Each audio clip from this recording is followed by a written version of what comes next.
मैं प्रदीप और आप देख रहे हो टेलीविजन। तो आज का टॉपिक मैं आपके लिए इस प्रकार से लेके आया हूँ कि भाई कभी भी मैं कौन सा भी टॉपिक ऐसा टॉपिक लेके आता हूँ कि भाई जिसका प्रॉब्लम बहुत ही क्रिटिकल हो, इसी प्रकार से मैं फॉल्ट लेके आता हूँ। अगर आप भी मेरे चैनल बनाए हो तो मेरे चैनल को लाइक से सब्सक्राइब करना ना भूलिए। तो आज का टॉपिक मैं आपको बताने वाला हूँ भाई, ये टीवी जो है CRT टीवी जो 14 इंच की है, अगर आप अभी भी रिपेयर करो तो आपकी इसकी ज़रूरत पड़ सकती है, क्योंकि ऐसे क्रिटिकल प्रॉब्लम कभी भी आते रहते हैं और ये क्रिटिकल फॉल्ट निकलते भी नहीं है। ठीक है, तो पहले तो मैं इसको स्विच कर देता हूँ, मतलब अपनी मेन प्लग में इसे ऐड कर दिया है। तो अब मैं अब इसे चालू कर दूंगा। सो पहले तो मैंने इसे खोल कर रखा है ताकि भाई अपना समय बहुत बचे, बहुत सारा समय, क्योंकि खोलने के लिए बहुत ही टाइम इसे लगता है। ठीक है, तो मैं इसे ऑन कर देता हूँ। देख रहे हो यहाँ पर ये ग्रीन लाइट ग्लो हो चुके हैं, मतलब इसमें लाइट आ चुकी है। ठीक है, तो इसका फॉल्ट इस प्रकार से है। मैं इसे स्टैंड बाय कर देता हूँ। ओके, तो यहाँ पर सुन सकते हो, आपको सुनाई दिया हुआ होगा कि टीवी जो है स्टैंड बाय हो चुका है। और ये वायर की बात करें तो ये साउंड ऊपर से एक्सटर्नल साउंड बॉक्स दिया गया है। देख सकते हो यहाँ पर टीवी जो है ऑन हो चुका है, लेकिन ऑन होते ही अगर बहुत देर तक टीवी बंद रहता है तो ऑन होते ही टीवी बंद हो जाता है। ठीक है, फिर से मैं इसे स्टैंड बाय कर देता हूँ। स्टैंड बाय हो गया, तो टीवी पर बने रहिए। आप देख सकते हो यहाँ पर मैं मोबाइल को फोकस कर रहा हूँ। देख रहे हो टीवी अपना ऑन हो चुका है। ये ब्लिंकिंग है, ये अपना मोबाइल का फॉल्ट है, इसका और उसका कोई संबंध नहीं है। थोड़ी देर तक ये टीवी चल रहा है। ठीक है, चलता है, लेकिन बाद में थोड़ी सी आवाज करके ये टीवी जो है बंद होता जाए, मतलब चलते चलते ये टीवी बंद हो जाता है। तो यहाँ पर कुछ देर तक आप बने रहिए, क्योंकि ये प्रॉब्लम कभी भी एक चालू करते ही आता नहीं है। इसके वजह से हमें ये फॉल्ट निकलता नहीं है, क्योंकि ये फॉल्ट बहुत क्रिटिकल है। और ये फॉल्ट इस प्रकार से कि टीवी में अगर मैंने आप मेरी टीवी की बात करें, जैसे कि मैंने इसमें क्या क्या चेक किया है, तो मैं आपको बता सकूं भाई। यहाँ पर मैंने इसके वोल्टेज चेक किए, जो कि पूरे वोल्टेज जितने आने चाहिए। जैसे कि फर्स्ट वोल्टेज अपना 110 है, 110। नेक्स्ट बात करेंगे उसके 24 से 32 वोल्ट, 12 से 24 32। ठीक है, और उसके बाद हमें मिलना चाहिए 10 से 12 वोल्ट। ठीक है, और उसके बाद हमें मिलता है ऑडियो के लिए जो जाना वोल्टेज है, वो वोल्टेज होता है अपना 10 वोल्ट से लेके 18 वोल्ट तक। ठीक है, तो अभी तो टीवी इस प्रकार से बंद नहीं हो रहा है, क्योंकि फर्स्ट टाइम मैंने ऑन किया तो टीवी जो है बंद हो गया। और फिर बाद में इसे मैं स्विच ऑफ कर देता हूँ। तो फिर यहाँ पर मैंने स्विच ऑफ इसे कर दिया। तो अब इसे मैं स्टैंड बाय कर लेता हूँ। तो टीवी को मैंने अभी स्टैंड बाय करा है। टीवी देख सकते हो यहाँ पर टीवी जो है वीडियोकॉन का है और ये ऑन हो चुका है। देख सकते हो टीवी ऑटोमेटिक से इसमें स्विच बंद हो गया है।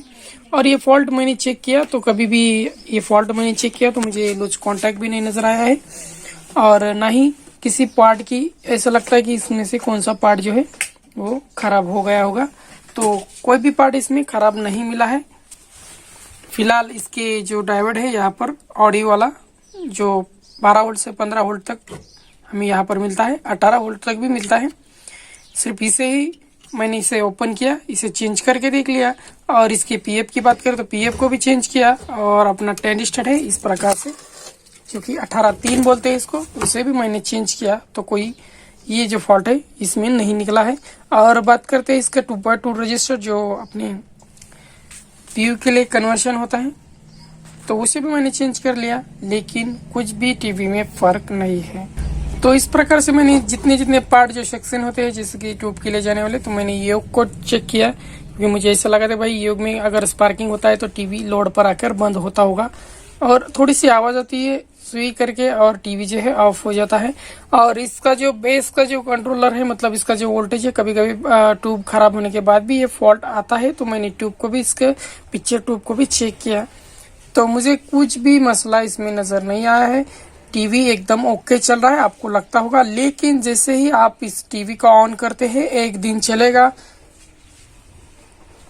कभी कभी भी तो उतना टाइम भी नहीं चलेगा, और बाद में टीवी जो है ऑफ हो जा रहा है, वो भी आवाज के साथ। ऐसा लगता है कि इसमें जो भी प्रॉब्लम है वो निकलने वाला नहीं है। ठीक है, तो मैंने इसे 3 दिनों तक इसे ट्रेस किया है, तभी भी मुझे फॉल्ट नजर नहीं आया है। सो आप भी इस फॉल्ट की वजह से परेशान ना हो, इसलिए मैं ये वीडियो बना रहा हूँ और आपको मैं बता सकूं कि भाई मैंने जितने जितने पार्ट इसके चेंज किए हैं, मुझे उस पार्ट में कोई भी दिक्कत नजर नहीं आई है। जैसे कि यहाँ पर देख सकते हो ये BU वाला किट है, तो इसके BU की जगह पर मैंने इससे पावर सप्लाई को इंस्टॉल किया, तभी भी इसका जो फॉल्ट है इसमें से नहीं निकला है। तो अब मैं चेंज करने वाला हूँ। मुझे जो चेक किया है मैंने, तो मुझे EST को मैंने फॉल्ट जो है ऐसा लगता है कि EST का फॉल्ट है, जहाँ पर कभी कभी स्पार्किंग होकर टीवी बंद पड़ता है। ओके, कभी कभार, ठीक है, कभी भी नहीं, और कभी कभी तो बिना स्पार्क के ही टीवी बंद हो जाता है। तो इससे मुझे लग रहा है कि भाई ये जो है फॉल्ट अपनी EST का ही है। तो इस अभी तो मैं इस फिलहाल आपके लिए इस EST कैसे चेंज करेंगे और कौन सा EST इस जगह पर बैठेगा ये भी बताऊंगा। और EST को मैं चेंज करने वाला हूँ, क्योंकि इससे अगर फॉल्ट निकलता है तो आपके लिए बहुत अच्छा होगा। तो इसलिए मेरे वीडियो पर बने रहिए कि आपको भी समझ में आना चाहिए। देख रहे हो यहाँ पर BSC 24-01 N 1428Q इस प्रकार का इसका नंबर है। तो इस जगह पर हम कौन सा EST बैठाएंगे वो मैं आपको बताने वाला हूँ, तो इसकी भी जानकारी आपको इसमें मिलेगी। और ये फॉल्ट निकलता है या किस सेक्शन में ये फॉल्ट निकलेगा ये भी आपको देखना पड़ेगा, क्योंकि ऐसे ही आप अगर फॉल्ट निकालोगे तो आपका प्रॉब्लम सॉल्व हो जाएगा। तो इसका EST का प्रोसेसर आपको देखना है तो आप वीडियो पर बने रहिए। और EST अगर लगाने के बाद वर्किंग करता है या नहीं और कौन सा लगा रहा है ये भी आप देखिए।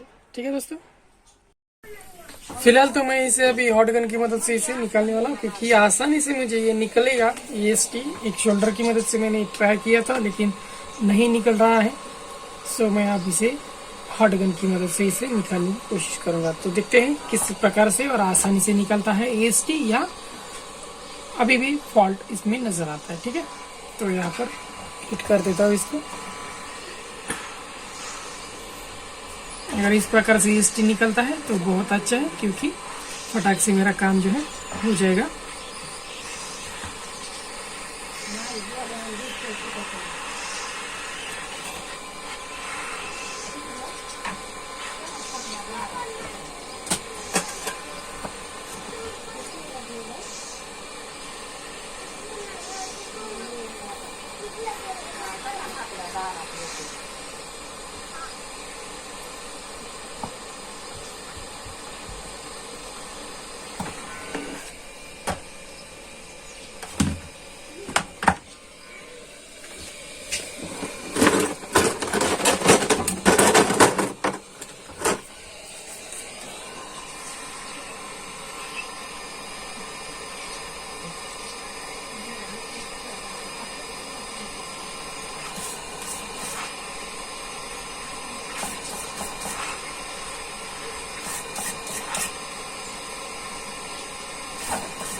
तो देख सकते हैं यहाँ पर कितनी आसानी से मुझे ये EST निकल चुका है, क्योंकि हॉट गन की मदद से बहुत फास्टली काम कर पा रहा हूँ मैं। तो शोल्डर की मदद से बहुत टाइम लगता है मुझे।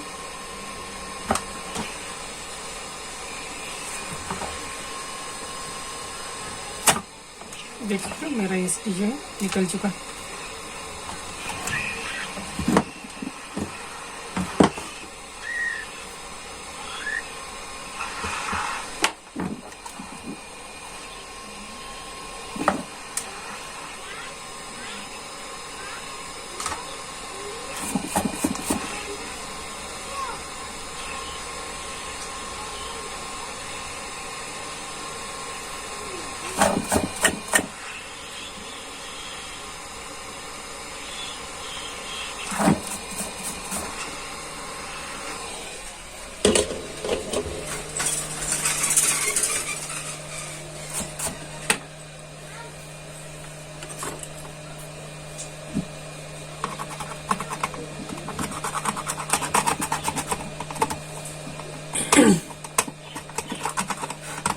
तो ऐसे अगर आप EST निकालोगे तो आपको आसानी तो होगी, लेकिन इसे अच्छी तरह से साफ कर लेना होगा, क्योंकि कहीं कतील की मदद से इसके फॉल्ट वगैरह की जगह पर ना हो।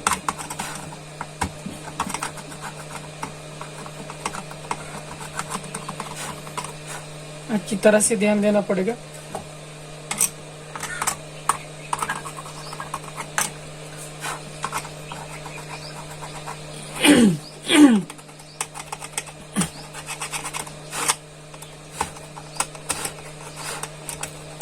अगर गलती से भी 2 पॉइंट के बीच में अगर शोल्डर का कथिल वगैरह कुछ रहता है तो ये किट जो है हमारा डैमेज हो सकता है। टीवी जो है पूरी तरह से डैमेज हो जाएगा और इसका जो है काम करना भी है, टीवी बंद हो जाएगा। ठीक है, तो यहाँ पर मैंने EST को निकाल लिया है, लेकिन इसका जो है EST का एक पॉइंट जो है इसके बीच में से निकल चुका है, तो इसको हम बाद में देख लेंगे।